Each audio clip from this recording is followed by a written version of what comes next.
তৎসৎ।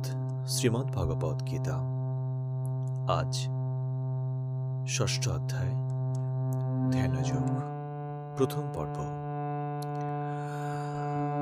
আপনারা পূর্বে শুনেছেন যে ভগবান শ্রীকৃষ্ণ অর্জুনকে বলেছেন, অর্জুন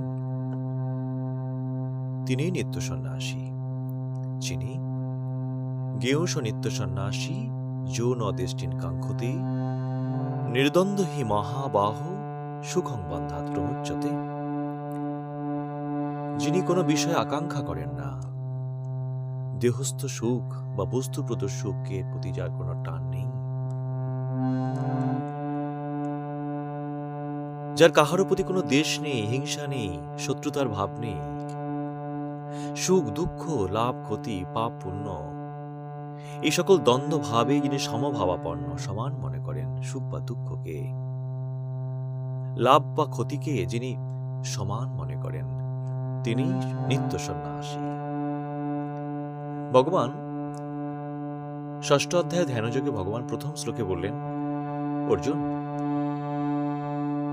অনাশ্রিত কর্ম ফলং কার্যং কর্ম করোতি য সন্ন্যাসী চ যোগী চ নিরগ্নেন চক্রিয়। অর্জুন, কর্মফলের আকাঙ্ক্ষা না করিয়া যিনি নিজ কর্তব্য কর্মগুলি করিয়া যান, তিনি সন্ন্যাসী, তিনি যোগী। পক্ষান্তরে যিনি শাস্ত্রের যজ্ঞাদি কর্ম অথবা বর্ণাশ্রমোচিত কর্ম ত্যাগ করেন আর অন্তরের মধ্যে কামনা বাসনাকে জাগ্রত রাখেন, তিনি যোগীও নহেন, সন্ন্যাসীও নহেন। দেখুন, শাস্ত্রে বিবিধ যাগযজ্ঞের ব্যবস্থা আছে, সেই সকল যজ্ঞে হোমক্রিয়া আছে। তো যাহারা এই অগ্নিসাধ্য কর্ম বা সন্ধ্যা উপাসনাদি কর্ম যারা করেন না, তাদেরকে বলা হয় নিরগ্নি। তো সন্ধ্যা উপাসনাদি কর্ম, এই সমস্ত কর্ম হচ্ছে কর্তব্য কর্ম। এগুলো সন্ন্যাসীর কর্তব্য কর্ম, সকল মানুষের কর্তব্য কর্ম সন্ধ্যা উপাসনাদি কর্ম করা। যারা সন্ন্যাস অবলম্বন করেও এই সমস্ত সন্ধ্যা উপাসনাদি কর্ম বা স্বধর্মোচিত কর্ম করেন না, বর্ণাশ্রমোচিত কর্ম করেন না, ত্যাগ করেন এগুলোকে, যারা কামনা বাসনা দ্বারা চালিত হন, তারা যোগীও নহেন, সন্ন্যাসীও নহেন। অর্থাৎ ভগবান শ্রীকৃষ্ণ অর্জুনকে পরিচ্ছন্নভাবে বুঝিয়েছেন যে অর্জুন, যে কর্মফলের আকাঙ্ক্ষা ত্যাগ যিনি করবেন, তিনি সন্ন্যাসী। কর্ম মানুষকে বন্ধন করে। কারণ কেন বন্ধন করে? না, আমরা যে কর্ম করি, আমরা আকাঙ্ক্ষা নিয়ে কর্ম করি, দেহস্থ সুখের জন্য কর্ম করি, আত্মসুখের জন্য কর্ম করি, বস্তুপ্রদ সুখের জন্য কর্ম করি। আর এই দেহ আর দেহস্থ দুনিয়ার যে সুখ, এ তো মায়া, আমাকে অজ্ঞানতার দিকে টেনে নিয়ে যায়। কারণ দেহস্থ সুখ বা বস্তুপ্রদ সুখ, এটা তো ক্ষণস্থায়ী সুখ। কারণ এই দেহ বা বস্তুর তো পরিবর্তন আছে, মৃত্যু আছে। তাই দেহস্থ সুখ বা বস্তুপ্রদ সুখ এগুলো ক্ষণস্থায়ী সুখ। কিন্তু আমাদের ইন্দ্রিয় মন বুদ্ধিকে এই দেহস্থ যে গুণ আছে, সত্রজতম, এই সত্রজতম গুণের যে ভাব, যাকে আমরা বলি মায়া, সেই মায়াই আমাদেরকে দেহস্থ সুখের দিকে টানে, বস্তুপ্রদ সুখের দিকে আমাদেরকে টেনে নিয়ে যায়, আমাদেরকে অসত্যকে সত্য বলে ভাবতে শেখায়, তুচ্ছ আনন্দকে মহৎ আনন্দ বলে আমাদেরকে হাতছানি দেয়, টেনে নিয়ে যায় আমাদের দেহস্থ সুখের দিকে, ইন্দ্রিয়স্থ সুখের দিকে, ব্যক্তি স্বার্থের দিকে আমাদের টেনে নিয়ে যায়। তাই ভগবান বললেন, এই দেহস্থ সুখ বা বস্তুপ্রদ সুখ এ অনিত্য সুখ। এই দেহ অনিত্য, নিত্য নয়। বস্তু অনিত্য, এগুলো নিত্য নয়। তাই দেহ বা বস্তুপ্রদ সুখ থেকে নিজেকে সরিয়ে নিয়ে আত্মাতে চিত্তকে স্থিত করো, আত্মাতে চিত্তকে স্থিত করে পরমানন্দ লাভ করো। তাই ভগবান বলেছেন যে যিনি বাহ্য বিষয়ে আসক্তি ত্যাগ করিয়া আত্মবিষয়ক সুখ ভোগ করেন, অর্থাৎ আত্মাতে চিত্তকে স্থিত করিয়া পরমানন্দ লাভ করেন, তিনি ব্রহ্মের সহিত মিলিত হইয়া পরমানন্দ লাভ করেন। ব্রহ্ম পূর্ণ, পূর্ণ জ্ঞান, পূর্ণ সুখ, পূর্ণ আনন্দ, পূর্ণ প্রেম, পূর্ণ শান্তি, পূর্ণ শক্তি। সেই পূর্ণ সত্তাতে চিত্তকে স্থিত করতে পারলেই আমরা নিরন্তর বা অবিরাম সুখ লাভ করতে পারি, অনন্ত সুখ বা আনন্দকে, শান্তিকে অর্জন করতে পারি। তাই ভগবান বলছেন যে কর্ম ত্যাগ না করলে কেহ যোগী হতে পারে না, ভগবানের সহিত কেউ যুক্ত হতে পারে না। কর্ম ত্যাগ বলতে আকাঙ্ক্ষা এবং অহংকার বর্জিত কর্মকেই বলা হয়। আকাঙ্ক্ষা এবং অহংকার বর্জিত যে কর্ম, সেই কর্মই হল শুদ্ধ বা পবিত্র কর্ম, এবং এই কর্মের মধ্য দিয়েই আমাদের চিত্ত শুদ্ধ হয়, নির্মল হয়, আর আমরা ভগবানের চিত্তকে স্থির করতে পারি, ভগবানকে লাভ করতে পারি। তাই ভগবান বললেন, অর্জুন, উদ্ধারে দাত্ত আত্মানাং নাত্য নামবসাদত আত্মৈব হাত্তন বন্ধুরাত্মৈব রিপুরাত্মন। অর্জুন, মানুষের কর্তব্য মনের দ্বারা, বুদ্ধির দ্বারা নিজেকে অর্থাৎ আত্মাকে জড়জগতের বন্ধন থেকে উদ্ধার করা।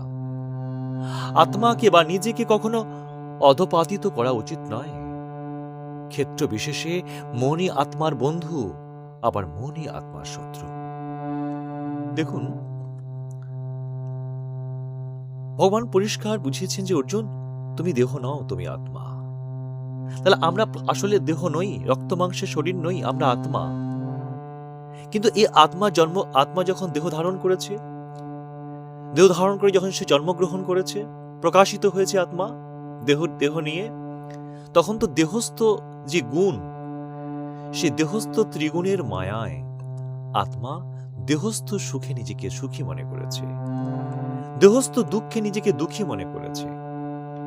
এই দেহস্থ যে ভাব বা মায়ার যে ভাব, সেই ভাব দ্বারা এই আত্মা সেই দেহস্থ ভাবের অধীন হয়ে পড়েছে, মায়ার অধীন হয়ে পড়েছে। তাই আমাদের বিচার বিবেচনা বা বুদ্ধির দ্বারা, মনের দ্বারা নিজেকে অর্থাৎ আত্মাকে এই দেহস্থ ভাবের অধীনতা থেকে, দেহস্থ মায়ার অধীনতা থেকে আমাদেরকে মুক্ত করতে হবে। দেহস্থ সুখ সবসময় আমাদের অনিত্যের দিকে নিয়ে যায়, মিথ্যের দিকে নিয়ে যায়, অসত্যের দিকে নিয়ে যায়, তুচ্ছতার দিকে নিয়ে যায়, আমাদের পতনের দিকে নিয়ে যায়। তাই ইন্দ্রিয় সুখ বা দেহস্থ সুখ ত্যাগ করে যদি আমরা ব্রহ্ম সত্তাতে চিত্তকে স্থিত করে আত্মস্বরূপ উপলব্ধি করতে পারি, তাহলেই আমাদের উত্তরণ করতে পারে, তাহলে আমাদের মঙ্গল হতে পারে, তাহলেই আমরা আমাদের প্রকৃত স্বরূপ উপলব্ধির মধ্য দিয়ে আমরা আমাদের অনন্ত আনন্দ, অনন্ত প্রেম, অনন্ত শান্তিকে আমরা অর্জন করতে পারব। তাই দেহ প্রকৃতির অধীনতা হতে নিজেকে অর্থাৎ আত্মাকে উদ্ধার করতে হবে। আত্মাকে অর্থাৎ নিজেকে ইন্দ্রিয় সুখভোগের দ্বারা কখনো অধপাতিত করা যাবে না। মুক্তির উপায় আমাদের নিজেদের মধ্যে রয়েছে। দেখুন, বাইরের শক্তি বা অবস্থা আমাদের মিত্র নয়, শত্রু নয়। সুতরাং যারা সংসার বা বিষয়কে শত্রু মনে করে যারা সংসার বা কর্তব্য কর্ম ত্যাগ করছেন, তারা কিন্তু ভ্রান্ত, তাদের পথ ঠিক নয়। ভগবান এই কথা বলছেন না যে সমস্ত সংসার কর্তব্য কর্ম ত্যাগ করে অন্যের কাছে হাত পাতো ভগবানের নামে আর সন্ন্যাসীর বেশ ধারণ করে ঘুরে বেড়াও, এটা কিন্তু ভগবান কখনোই চাননি। সবার মধ্যে অজেয় শক্তি আছে, অনন্ত শক্তি আছে, ব্রহ্মরূপ শক্তি আছে সবার মধ্যে। এক ব্রহ্ম সব জগৎ, সকল প্রাণীর মধ্যে, সকল জীবের মধ্যে আছে, সকল মানুষের মধ্যে আছে। সেই পূর্ণ সত্তাকে আমাদের জাগ্রত করতে হবে, সেই পূর্ণ সত্তাতে চিত্তকে স্থিত করতে হবে। আমরা কেউ অবসন্ন নই, কেউ দুর্বল নই। মানুষ কখনো দুর্বল বা শক্তিহীন নয়, সে যতই পতিত হোক না কেন, তার ভেতরে সেই অজেয় শক্তি আছে, আত্মা রূপে ব্রহ্ম শক্তি আছে। সে চেষ্টা করলে সে দেহ প্রকৃতির অধীনতা থেকে, ইন্দ্রিয় সুখের অধীনতা থেকে নিজেকে মুক্ত করে সে নিজেকে উদ্ধার করতে পারে। সে প্রকৃত সুখ, প্রকৃত আনন্দ, প্রকৃত প্রেমকে লাভ করতে পারবে, ভগবানকে লাভ করতে পারবে। ভগবান বললেন, জিত্তত্তন প্রশান্তস্য পরমাত্মা সমাহিত শীতোষ্ণ সুখ দুঃখেষু তথা মানবমানায়। অর্জুন, যে ব্যক্তি আত্মাকে জয় করিয়াছেন। যাহার মন প্রশান্ত, তাহার আত্মা পরমাত্মা রূপে প্রকাশিত হয়, এবং তিনি শীত উষ্ণ সুখ দুঃখ মান অপমানে বিত্তবুদ্ধি হয়। অর্থাৎ ভগবান শ্রীকৃষ্ণ অর্জুনকে বোঝাতে চাইছেন, অর্জুন, আত্মাতে চিত্তকে স্থিত করলে, আত্মাতে চিত্তকে স্থিত করতে পারলেই তুমি পরমাত্মা রূপে প্রকাশিত হবে। আত্মাই তো পরমাত্মার স্বরূপ। আত্মাতে চিত্তকে স্থিত করো, ইন্দ্রিয় মনকে সংযত করে আত্মাতে চিত্তকে স্থিত করো, পরমানন্দ লাভ করতে পারবে।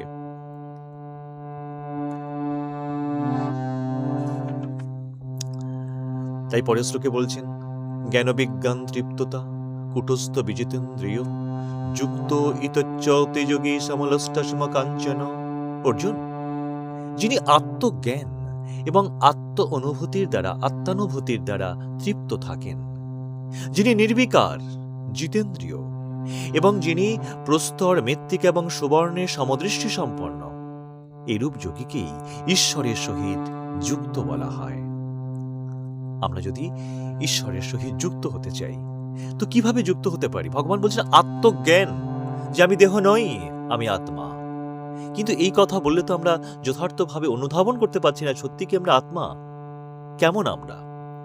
এটা মুখের কথা নয়, এটা কি আত্মা যে আমরা যে দেহ নই, আত্মা, এই আত্মাকে আমাদের অনুভব করতে হবে, আত্মস্বরূপ উপলব্ধি করতে হবে।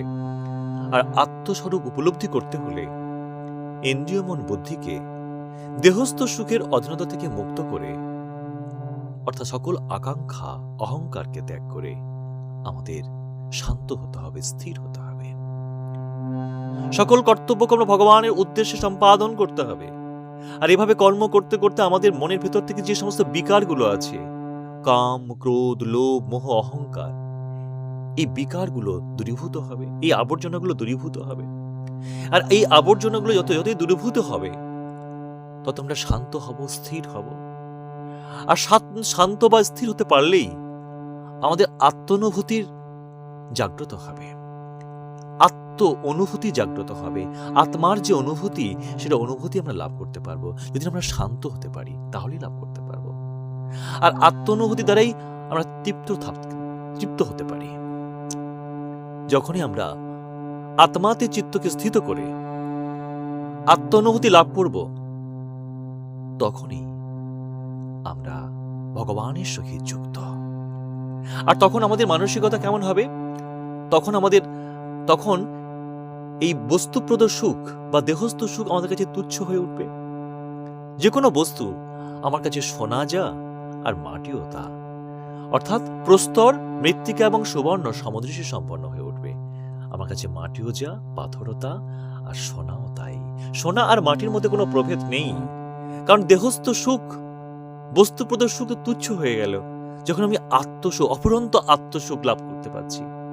অনন্ত ব্রহ্ম সত্তাতে চিত্তকে স্থিত করতে পারলে যে পরমানন্দ লাভ হয়, যে পরম সুখ অর্জন হয়, যে সুখের আমরা হদিশ পেয়ে যাই, সেই সুখের কাছে এই বস্তুপ্রদ সুখ, বস্তুপ্রদ আনন্দ, বস্তুর মূল্য আমাদের কাছে তুচ্ছ হয়ে ওঠে। তাই সে আত্মসুখকে লাভ করবার জন্য, সে অনন্ত সত্তা থেকে চিত্তকে স্থিত করবার জন্য ভগবান বললেন, হে অর্জুন, ইন্দ্রিয় মন ও বুদ্ধিকে সংযত করিয়া, সমস্ত ভোগের উপকরণ ত্যাগ করিয়া, মন হইতে সমস্ত বাসনা কামনা দূর করিয়া একাকী নির্জন স্থানে অবস্থান করো, আত্মাকে ভগবানের সহিত যুক্ত করো। পবিত্র স্থানে নিজের আসন পাতবার কথা ভগবান বলেছেন। সে স্থান যেন অতি উচ্চ অথবা অতি নিচু না হয়। মৃগচর্ম বা কুশের দ্বারা নির্মিত আসনের উপর উপবেশন করতে ভগবান বলেছেন, এবং নিজের মনকে একাগ্র করে শুদ্ধ চিত্তে আত্মশুদ্ধির জন্য যোগাভ্যাস করতে বলেছেন। পবিত্র স্থান কেন? না, বিশুদ্ধ স্থানে চিত্তে কোনো বিক্ষেপ হয় না। ইন্দ্রিয়ের ক্রিয়াকে নিরুদ্ধ করতে চেষ্টা করতে হলে, ইন্দ্রিয় সংযত করতে হলে ভগবানের ধ্যানে সমাধি লাভের চেষ্টা করতে হবে। তাই বিশুদ্ধ পবিত্র স্থান যে আমাদের চিত্তে কোনো বিক্ষেপ আনে না, আমরা শান্ত স্থিরভাবে সেখানে ধ্যানস্থ হতে পারি, ঠিক তেমন স্থান, তেমন শান্ত বিশুদ্ধ স্থান আমাদের, সেখানে আমাদের ধ্যান করা উচিত বা ধ্যানস্থ হওয়া উচিত। কিন্তু প্রশ্ন হতে পারে যে এই যোগের উদ্দেশ্য কি? প্রকৃতপক্ষে এর উদ্দেশ্য হচ্ছে আত্মশুদ্ধি। ভগবান বলছেন যে আত্মশুদ্ধির জন্য যোগাভ্যাস করবেন। চিত্তের বিক্ষেপ বা মলিনতা দূর করাই হচ্ছে যোগের উদ্দেশ্য। আমাদের চিত্তে মলিনতাগুলো কি? কাম, ক্রোধ, লোভ, অহংকার, এগুলি আমাদের চিত্তে মলিনতা। এবং এই মলিনতার জন্য আমাদের চিত্ত বিক্ষেপ হয়, মন চঞ্চল হয়ে ওঠে, আমরা স্থিরভাবে কোনো কিছুকে ভাবতে পারি না। তো এই ধ্যানের মধ্য দিয়ে আমাদের চিত্তের শুদ্ধি হয়, আত্মশুদ্ধি হয়, চিত্তের বিক্ষেপ এবং মলিনতা দূর হয়। কেননা মন স্বভাবতই চঞ্চল, নানা কামনা বাসনায় বিক্ষিপ্ত হয়ে থাকে। এই বিক্ষেপকে দূর করে চিত্তকে আত্মাতে স্থির করতে পারলেই আমরা আমাদের অন্তরস্থ ভগবানকে উপলব্ধি করতে পারব। তো যোগী যখন যোগে বসবেন, তখন দেহ, মস্তক, গ্রীবা দেশকে সরল এবং স্থিরভাবে রাখবেন এবং আপন ভ্রু মধ্যস্থলে দুই ভ্রুদয়ের মধ্যে চিত্ত নিবিষ্ট করিয়া দৃষ্টি নাসিকার অগ্রভাগে স্থাপন করবেন। মনকে স্থির রাখিয়া নির্ভয়ে ব্রহ্মচারীর ন্যায় থাকিয়া ঈশ্বরে চিত্ত সমাহিত করবেন। কিন্তু ভয়হীন ভাবে কেন? কারণ ভয় থাকলে বুঝতে হবে যে আকাঙ্ক্ষা বা লোভ আছে। ভয়ের পেছনে তো বাঁচার লোভ আছে, তাই না? মৃত্যুর ভয় আছে, তাই বাঁচার লোভ আছে। ভয়ের পেছনে লোভ আছে, বাঁচার লোভ আছে, তাই মৃত্যুর ভয় আছে। তো ভয়ে থাকলে বুঝতে হবে যে আকাঙ্ক্ষা বা লোভ আছে। তো আকাঙ্ক্ষা বা লোভ মানুষকে তো বিক্ষিপ্ত করে, চঞ্চল করে, মনকে অস্থির করে। তাই ভগবান বলছেন ভয়হীন ভাবে, নির্ভয়ে ব্রহ্মচারীর ন্যায়। ব্রহ্মচারী মানে সকল কামনা বাসনা মুক্ত হয়ে বিষয় চিন্তা ত্যাগ করিয়া চিত্তকে ভগবানের সহিত যুক্ত রাখাই হচ্ছে যোগের উদ্দেশ্য, ব্রহ্মচারীর ন্যায়। তো এই যোগের প্রধান উদ্দেশ্য হচ্ছে নিজেকে পূর্ণরূপে জানা। নিজেকে পূর্ণরূপে জানার নামই হলো যোগ। অন্তরে আমি কে, বাইরে জগতের সঙ্গে আমাদের সম্বন্ধ কি, আমাদের প্রতিক্রিয়া কি, এই সকল বিষয়ে অবগত হওয়া যায়। যোগের দ্বারা এক অতীন্দ্রিয় সুখ অনুভব করা যায়। যোগের মাধ্যমে আমি এক স্বতন্ত্র আমিকে আবিষ্কার করি। আমি, ভগবান বলেছেন আমি কে? আমি আত্মা। সে আত্মা স্বরূপ বা আত্মস্বরূপ উপলব্ধি করা যায়। অজ্ঞানতা বশত যাকে আমরা ভারাক্রান্ত আমি, দুশ্চিন্তাগ্রস্ত আমি, হেরে যাওয়া আমি, অসফল আমি, ভেঙে পড়া আমি বলে মনে হয়, যোগের দ্বারা, ধ্যানের দ্বারা, চিত্তকে ব্রহ্মে স্থিত করবার দ্বারা আমি এক নতুন আমিকে লাভ করি। সেই আত্মস্বরূপ আমরা উপলব্ধি করতে পারি। এক দুশ্চিন্তা মুক্ত আমি, ইতিবাচক আমি, সফল আমি, আনন্দময় আমি, প্রেমময় আমি, শক্তিময় আমি, শান্তিময় আমি, সেই আমিকে আমরা লাভ করি। তখন আমাদের সব দুঃখ, সব কষ্ট, সব কিছু দূর হয়ে যায়। শান্তি আমাদের দোরগোড়ায় উপস্থিত হয়। তখন আমি শান্তি সাগরের অনাবিল স্রোতধারা আমরা অনুভব করতে থাকি।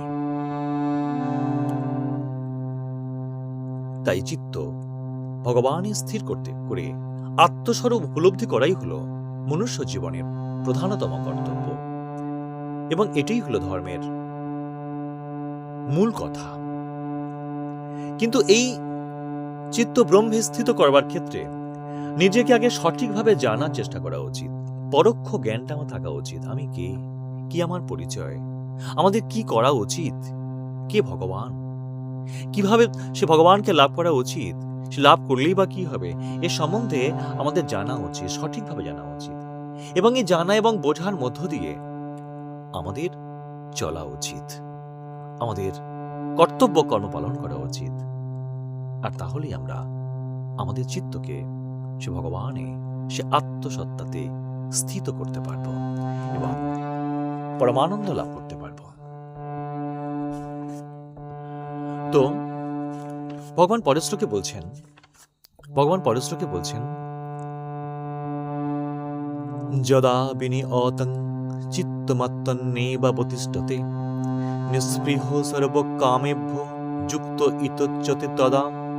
বলছেন অর্জুন, যখন কোনো যোগীর চিত্ত সংযত এবং কাম্য বস্তুতে স্পৃহাশূন্যভাবে আত্মাতে একাগ্রভাবে স্থিতি লাভ করে, তখনই তাহাকে যুক্ত বলা যায়।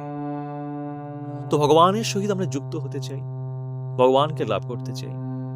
তো ভগবানের সহিত যুক্ত হওয়ার জন্য ভগবান বলেছেন যে ধ্যানস্থ হও, পবিত্র স্থানে যে আসন পাতো সেখানে স্থিরভাবে বসো এবং দুই ভ্রুদয়ের মাঝখানে মনকে স্থিত করো।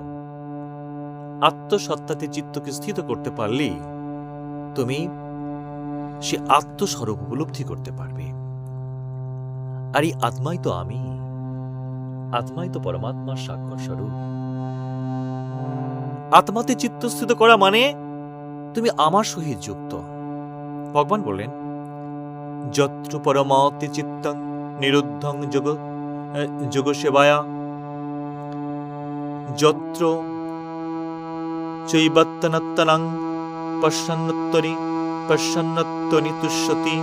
বলছেন যে যখন যোগীর চিত্ত নিরুদ্ধ হইয়া, অর্থাৎ যোগীর চিত্তে কোন রকম বিক্ষেপ যখন থাকবে না, মনে কোনো বিক্ষেপ থাকবে না, মন স্থির হয়ে যখন সে ব্রহ্মসত্তাতে দুই ভ্রুদয়ের মাঝখানে যখন আত্মাতে সম্পূর্ণভাবে শান্তভাবে অবস্থান করে বা আত্মা দ্বারা পরমাত্মার সাক্ষাৎ লাভ হয়, তখন চিত্তে পরম শান্তি লাভ হয়, তখন তাহাকে যোগযুক্ত বলা হয়। অর্থাৎ আমরা আত্মাতে চিত্তকে স্থিত করলেই আমরা যুক্ত, কিন্তু আত্মাতে চিত্তকে স্থিত করার মধ্য দিয়ে যখন পরমাত্মার সহিত আমাদের সাক্ষাৎ হয়, তখন আমরা যোগযুক্ত। এই সুখ আত্যন্তিক সুখ, এই সুখ আত্মার সুখ। যে সুখ লাভ করলে অন্য সুখকে তুচ্ছ বলে মনে হয়, তা হচ্ছে যোগ। এই যোগের মধ্য দিয়ে আমরা এভাবে ভগবানের সহিত প্রত্যক্ষভাবে আমরা যুক্ত হতে পারি, ভগবানকে আমরা প্রত্যক্ষভাবে উপলব্ধি করতে পারি। তাই ভগবান বললেন যত যত নিশ্চারতি মনশ্চলম স্থিরম ততস্তত নিয়মে তদত্নেব বশং নয়ত। অর্জুন, চঞ্চল বা অস্থির মন যখন বিষয়ের দিকে ছুটিবে, যখন দেহস্থ সুখের দিকে, বস্তুপ্রদ সুখের দিকে ছুটিবে, তখনই উহাকে ফিরাইয়া, বিষয় হইতে উহাকে ফিরাইয়া উহাকে আত্মার বশে আনিতে হইবে। অর্থাৎ ব্রহ্মসত্তাতে চিত্তকে স্থিত করতে হবে। এবং এভাবে করতে থাকলে তুমি আমাকে লাভ করতে পারবে। দেখুন, যোগ সাধনার দুটি অঙ্গ আছে। একটি হচ্ছে বহিরঙ্গ সাধনা আর অন্যটি হচ্ছে অন্তরঙ্গ সাধনা। বহিরঙ্গ সাধনা হচ্ছে যম, নিয়ম, আসন, প্রাণায়াম, প্রত্যাহার। আর অপরটি হচ্ছে অন্তরঙ্গ সাধনা। অন্তরঙ্গ সাধনা হচ্ছে ধ্যান, ধারণা এবং সমাধি। এই যে অন্তরঙ্গ সাধনা, ধ্যান, ধারণা এবং সমাধি, এই সাধনার মধ্য দিয়ে, এই অন্তরঙ্গ সাধনার মধ্য দিয়ে আমরা ভগবানকে খুব সহজেই আমরা উপলব্ধি করতে পারি। এবং সকল মানুষের পক্ষে ভগবানকে অনুভব করা, আত্মস্বরূপ উপলব্ধি করা, ভগবানকে লাভ করা, ভগবানকে দর্শন করা অসম্ভবের কিছু নয়, ইহ জগতেই সম্ভব। তার জন্য আমাদের একাগ্র হতে হবে, একটু শান্ত স্থির হতে হবে। আমাদের মনের মধ্যে যে বিক্ষেপগুলো আছে, সেই বিক্ষেপগুলোকে দূর করতে হবে। এবং এই বিক্ষেপগুলোকে দূর করতে গেলে আমাদের দেহস্থ সুখ বা বস্তুপ্রদ সুখকে ত্যাগ করতে হবে। অর্থাৎ আমাদের আকাঙ্ক্ষাকে ত্যাগ করতে হবে, অহংকারকে ত্যাগ করতে হবে। কারণ আকাঙ্ক্ষা আমাদেরকে দেহস্থ সুখের দিকে নিয়ে যায়, অহংকার আমাদেরকে দেহস্থ সুখের দিকে নিয়ে যায়, দেহ ভাবতে শেখায়। আমি তো দেহ নই, আমি আত্মা, এটি তো জ্ঞান। কিন্তু অহংকার আমাকে কি করে? আমি কর্ম করি, আমি কর্মের কর্তা, এটি তো অহংকার। আর এটা তো অজ্ঞানতা, কারণ আমি তো দেহ নই, আমি তো আত্মা।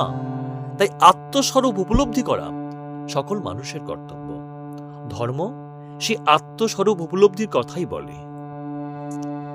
যদি আমরা আমাদের আত্মস্বরূপ উপলব্ধি করতে পারি যে আমি কে, কি আমার প্রকৃত পরিচয়, আমি সত্যি কি দেহ না দেহ নই, এই প্রশ্ন চিহ্ন নিয়ে যদি আমরা আমাদের আত্মস্বরূপ উপলব্ধি করবার ক্ষেত্রে